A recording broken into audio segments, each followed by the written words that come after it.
আজ কতগুলো গাছ লাগিয়েছি আর আমি আপনাদেরকে দেখাই আপনাদেরকে। তো এই যে এখানে এই যে গাছগুলো দেখতে পাচ্ছেন, এগুলো সব ব্রকলিগুলো লাগিয়েছি এখানে।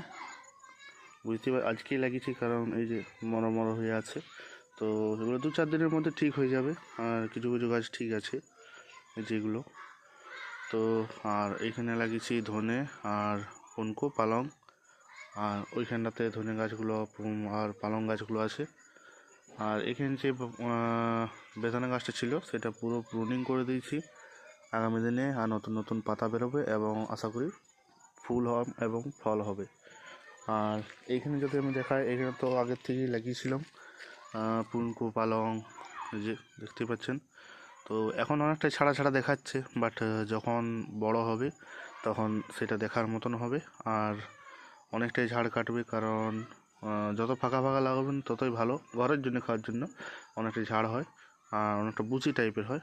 আর এখানে দেখুন, এগুলো সব বিমস গাছ, আর বিমস গাছগুলো দেখতে পাচ্ছেন খুব সুন্দর হয়েছে। আর এইখানে যে লাল লাল পাতাগুলো দেখতে পাচ্ছেন, আমি যদি দেখাই আপনাদেরকে, এই যে এইগুলো হচ্ছে আপনার লেটুস, লাল লেটুস। তো এগুলো বাঁধাকপির মতনই হয়, বাট এগুলো স্যালাড খায়, সবজি করে খায় কি জানি না, বাট আমি যতটা দূর জানি এটা স্যালাডে ব্যবহার হয়।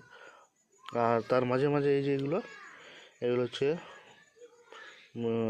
ছোলা কলাই, মানে বুট কলাইয়ের গাছ কতগুলো হয়েছে দেখতে পাচ্ছেন, অনেকগুলোই হয়ে আছে। এগুলো পুরোটাতেই হয়ে আছে।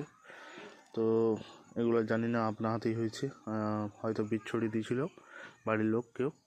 তো যেহেতু পালং লাগাবার ছিল, সেই জন্য মাটিতে কোড়া হয়েছে, সেহেতু গাছগুলো সব বেরিয়ে গেছে।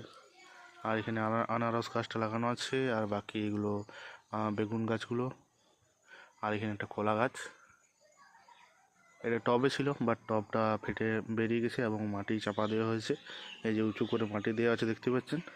তো সেহেতু গাছটা অনেকটা বড় হয়েছে, জানি না কবে ফল হবে। তো দেখা যাক। বাড়ির মালটা এখন শীতে হবে না ফল, ফুলও হবে না, ফলও হবে না। আর যদি হয় তো আমি অবশ্যই দেখাবো, যেহেতু এটা 12 মাসি ভ্যারাইটি, সেহেতু হতেও পারে। তো এখনও পর্যন্ত কিছু বোঝা যাচ্ছে না, কোনো গ্রোথ দেখতে পাচ্ছি না। এই যে এগুলো যদি দেখাই, টুকগুলো মরে আসছে, তো এটারও ওষুধ আছে। আর বাকি এখন ফল আসবে না। আর এটা অনেকটা বড় হয়েছে দেখতে পাচ্ছেন জামরুল গাছটা, কিন্তু এখনও পর্যন্ত ফুলও আসেনি, ফলও আসেনি।